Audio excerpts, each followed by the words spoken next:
I'm a reviewer. Let the reviews be joined. Hello once again everyone, your friend Dinobot here for another video review. As you can see, this is going to be a review of the Transformers War for Cybertron Deluxe Class Optimus Prime. This is going to be a part one of my two-part review. I'm going to review this side of the figure, and then I'm going to have a part two where I'm actually going to do, like before, I'm going to show off what this figure looks like with its Reprolabel set, which I will show off here in just a little bit. But let's get right into the figure. All in all, if you've watched a lot of reviews on this, this has been considered basically the worst one of the two Prime figures that come out for the video games, or I should say quite a few. There's like been 2 or 3 of them I think that's come out for them. I know of at least 2 that come out for Fall of Cybertron. But this one is as I said, is probably the weakest one. This is actually probably one of my least favorite of my Optimus Prime collections of figures. I mean, it does, as you can see in its vehicle mode, its Cybertronian truck mode, it does have some resemblance to the G1 Optimus Prime for his truck mode. You can see the grill and everything up here that looks just like the regular G1.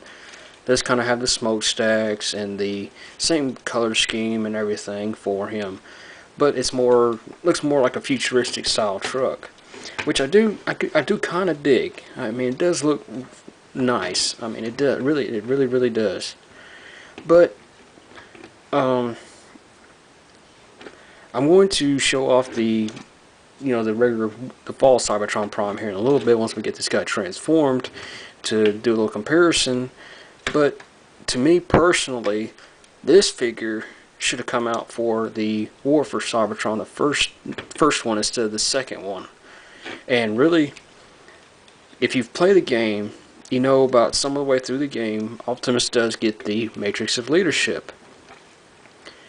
When he gets it, I always felt like this is what you should have had like halfway through the game, or however far it was in the game before he got the Matrix.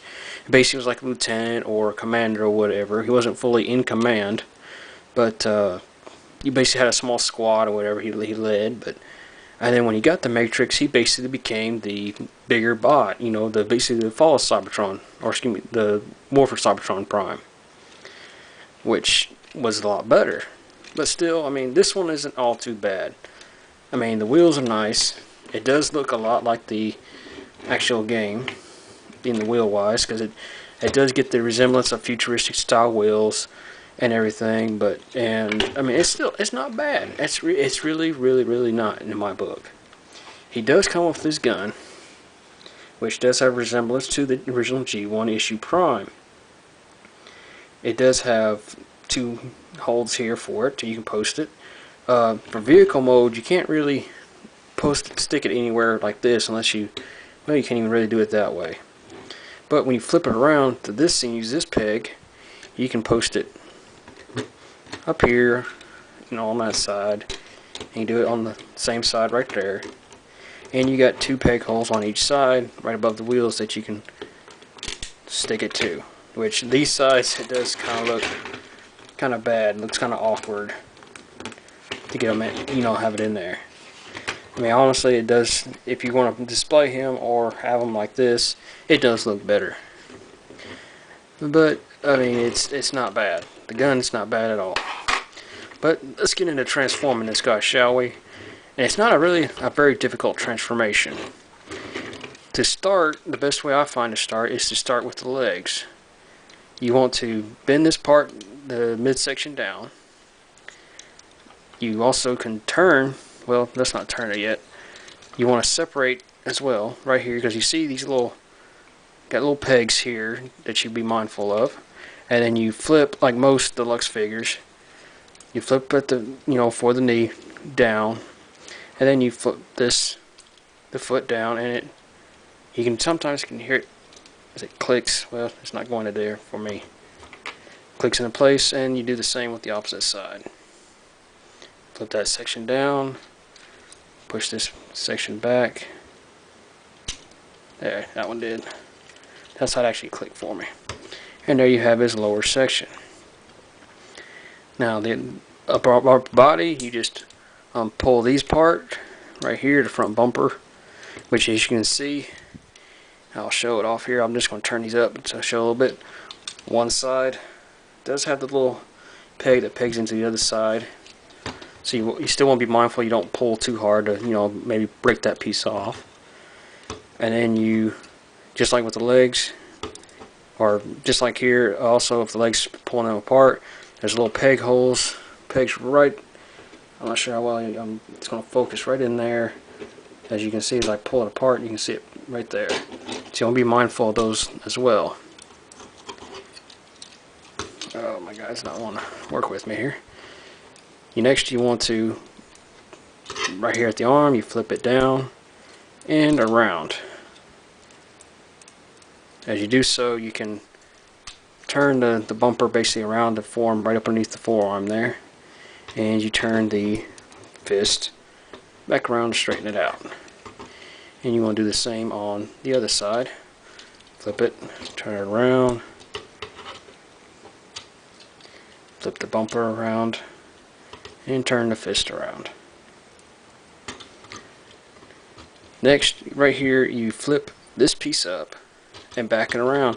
And as you do so, it's going to push the arms up and bring the head up as you push it down. And it locks it in place. You see it lock back here. You straighten the arms back out. And last but not least, you want to push the exhaust pipes down on the shoulders, like so. And then you just straighten them out.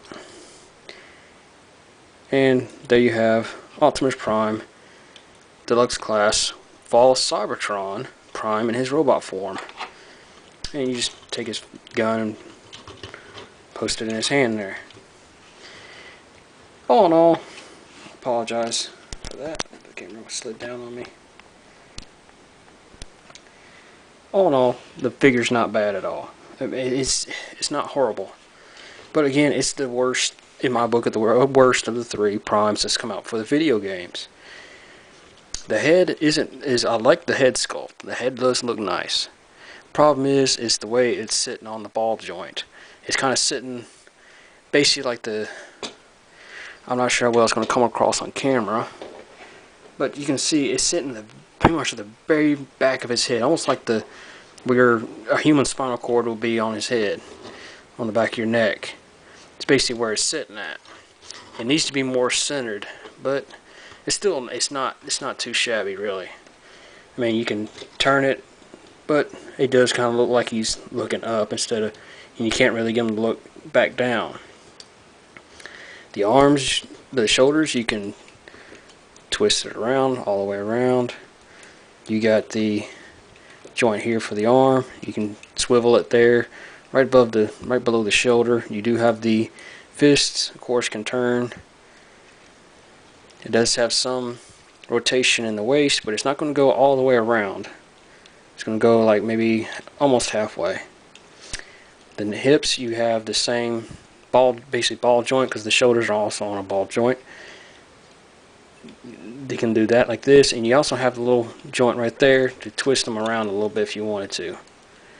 Knees, you got the same bend there, and you have just a little bit here on the foot where you can pose it just a little bit as well. But it's really not a bad little deluxe class figure. I want to bring in now the other prime I was mentioning. Here we have the deluxe class War for Cybertron Prime, which, as you can see, size-wise, even though they're both deluxes, the Fall or the War for Cybertron is actually bigger by good head or so. I mean, and he does have more, junk in his back for his back kibble, but it doesn't really do anything for, weigh him down or anything like that. It doesn't make him, fall back or anything. But it's still, I mean, this isn't bad.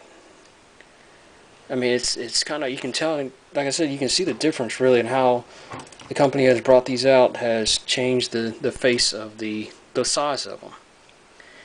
Again, like I said before, this figure should have come out for fall with Cybertron. This should have been prior to that.